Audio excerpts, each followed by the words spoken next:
जय श्री कृष्ण दर्शक बंधु भक्त शिरोमणि रसिक मुरारी एवं गजराज गोपाल दासଙ୍କ भक्ति कथा आमे आज सुनिबा। रसिक मुरारी जने महान भगवत प्रेमी सन्थ थिले। से निज गुरु श्री श्यामानंद महाप्रभुଙ୍କ आज्ञा अनुसार सर्वदा सन्थ सेवारे निमग्न रहुथिले।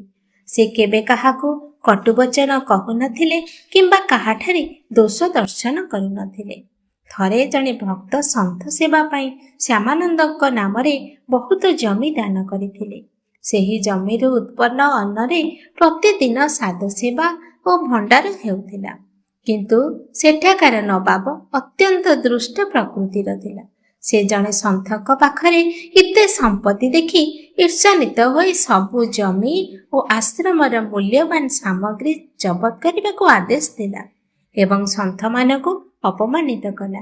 श्यामानंद सेही जमी को मुक्त करिबा पई निज प्रिय शिष्य रसिक मुरारी को पत्र लिखि पाखकु डकाइले। से तांकु आज्ञा देले जे से सेही दुष्ट नवाब पाखकु जाई तांकु भक्तिर उपदेश दियंतु एवं सबु संपत्ति फेराई आनंतु। नवाब एक षडयंत्र करी रसिक मुरारी को आनिबा पई पालिंकी पठाइला। से एक हाथी को मद्यपान कराई उग्र करी रखिथिला जेपरी से सन्थ को मारिदेव। रसिक मुरारी निर्भय गुरु को स्मरण करी हाथी पाखकु गले एवं ता देहरे स्नेहरे हाथ बुलाई कहिले, कृष्ण कृष्ण बोल, तुमे भगवान का अंश। एही तामसिक क्रोध त्याग करी कृष्ण नाम जप कर। सन्थक स्पर्श और उपदेश हाथीर परिवर्तन हैला। से आंठोई पड़ी सन्थक चरण रे मुंड नुआई अश्रु विसर्जन कला। रसिक मुरारी तांको तुलसी माला पिंधाई कानरे दीक्षा मंत्र देले एवं तांको नाम रखिले गोपाल दास। एहा देखि नवाब निजर भूल बुझी पारिला एवं क्षमा मागी समस्त जमी फेराई देबा सह अधिक ग्राम मध्य दान कला। गोपाल दासଙ୍କ सन्थ सेवा और निष्ठा एबे सेही गजराज गोपाल दास जने परम वैष्णव पालटि गले।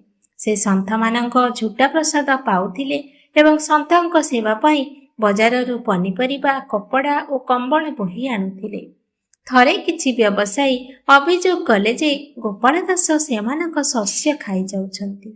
एहा सुनी गुरु रसिक मुरारी कहिले, बेटा, जने वैष्णव बिना भोकरे किछि खाइबा उचित नुहे। से दिन ठारू गोपाल दास प्रतिज्ञा कले जे से केवल भगवान का प्रसाद और सन्थଙ୍କ अवशिष्टांश ही ग्रहण करिवे। बंगलार सुबेदार एही चमत्कारी हाथी विषय रे सुनी तांकु बंदी करबाको चाहिले।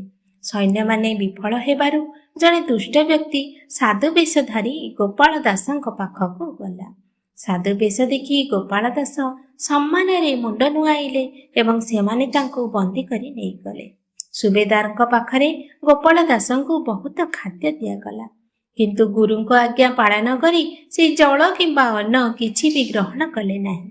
शेषरे जेतेबेले तांको गंगा कूलକୁ नियागला से सेठारे गंगा जल रे छिड़ा होई निज गुरु और श्रीकृष्ण को स्मरण करी शरीर त्याग कले।